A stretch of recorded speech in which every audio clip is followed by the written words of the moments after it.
Assalamu alaikum everyone. Today we are going to talk about constrictive pericarditis in pericardial diseases. It is due to the progressive thickening, fibrosis, and calcification of the pericardium. Pericardium is basically the covering of the heart outside the myocardium. In the constrictive pericarditis, as we have discussed, there is a thickening, fibrosis, and calcified pericardium. In short, we can say that heart is enclosed within the solid shell like material, and due to it is enclosed in the solid shell like material, so it cannot be properly filled. And if the calcification involves the myocardium as well, then no contractions occurs properly.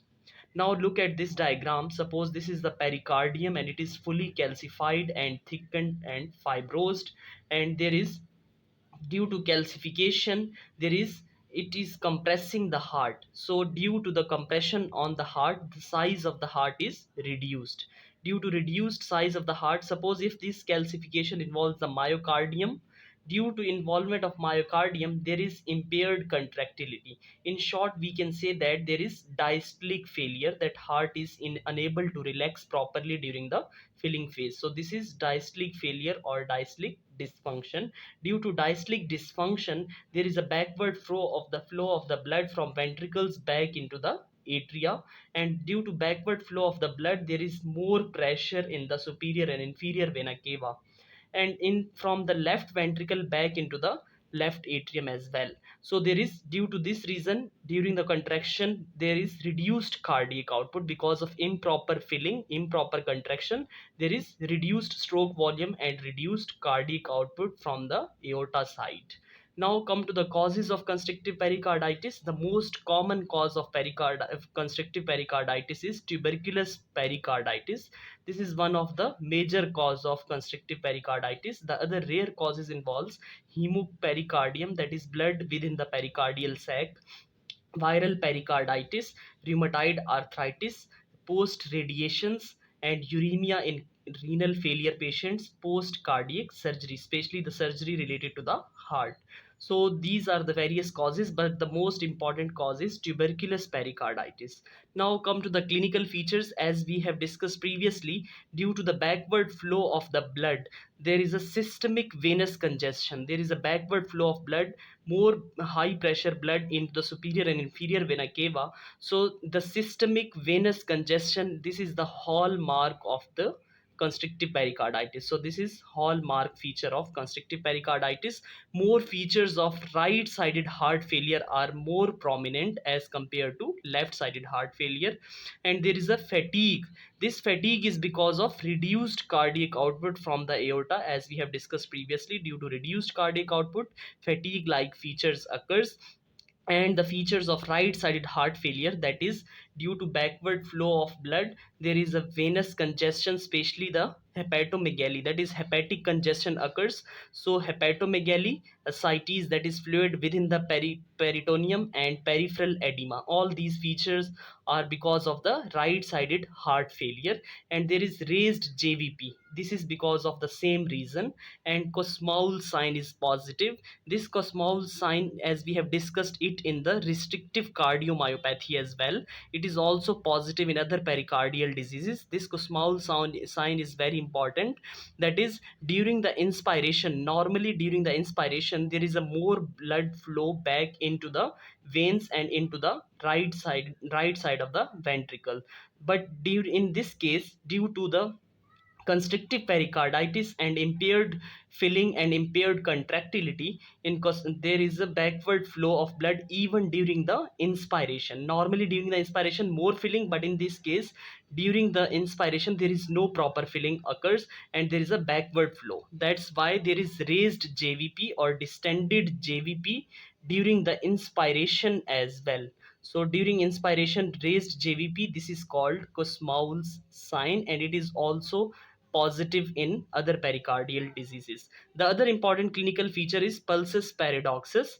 This pulsus paradoxus is also present in some other pericardial diseases. This is very important, that normally during the inspiration there is a decreased in the arterial pressure, but not much more, just up to 5 millimeter of mercury decreased in the blood pressure. But here in this case there is more than 10 millimeter of mercury decreased in the blood pressure. The reason for this is that during the inspiration there is more ventricular, especially the right ventricular filling. Suppose this is the right ventricle, this is the left ventricle, and these are the right and left atria. So during the inspiration there is more filling of the right ventricle normally, but here this is basically pressing against this myocardium, is pressing against the pericardium, and which is fully constricted pericardium. So due to this overfilling during the inspiration, this blood flow touches the septum of, due to this blood touches the septum, so this septum becomes curves like.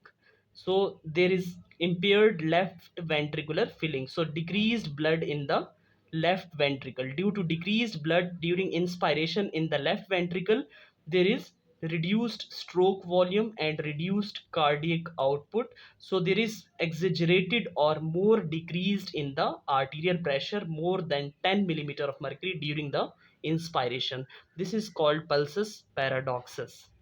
The other important feature is pericardial knock, that is sudden or abrupt cessation of the ventricular filling because of the constrictive pericarditis. Atrial fibrillation is also a common feature because of backward more flow of the blood and impaired filling. There is overstretch on the atria, and there is uh, ectopic foci. Multiple ectopic foci are now formed within the atria, so it leads to atrial fibrillation. Now come to the diagnosis of the constrictive pericarditis. It includes the chest x-ray. Chest x-ray shows the small size heart, and because this small size heart is because of diastolic dysfunction, or it is because the heart is enclosed within the solid shell like material which is calcified pericardium, and also there is calcified pericardium in the chest x-ray. So this is calcified pericardium, and ECG shows low voltage QRS complexes. Because of no proper contraction, the QRS complex voltage is low, and echocardiogram shows thick calcified pericardium. Thick calcified pericardium. This is the feature is can be seen in the echocardiogram, and CT scan is also useful, and the findings are almost same in the CT, as that is calcified pericardium as in the echo. But it is very difficult to distinguish between the restrictive cardiomyopathy and constrictive pericarditis, and the features are almost similar. But doctors usually do Doppler echocardiogram or cardiac catheterization in order to distinguish between these two clinical diseases, that is restrictive cardiomyopathy and constrictive pericarditis. So these two tests are important, or the important investigations in order to distinguish between the restrictive cardiomyopathy and the constrictive pericarditis. Now come to last but not least, the management of the constrictive pericarditis. The management includes loop diuretics, which includes bumetanide, furosemide, ethacrynic acid, and aldosterone antagonist like spironolactone and eplerenone. These are basically important to reduce the fluid overload symptoms, and pericardiectomy is sometimes needed, and it is a very good procedure. It is basically the surgical resection of the pericardium, and it leads to the dramatic improvement in the condition of the patient, but it has very high mortality, so it is usually avoided. And loop diuretics and aldosterone antagonists are used to relieve the fluid overload symptoms of the patient. So pericardiectomy has high mortality rate. So this was whole about constrictive pericarditis. Thank you so much for watching this video.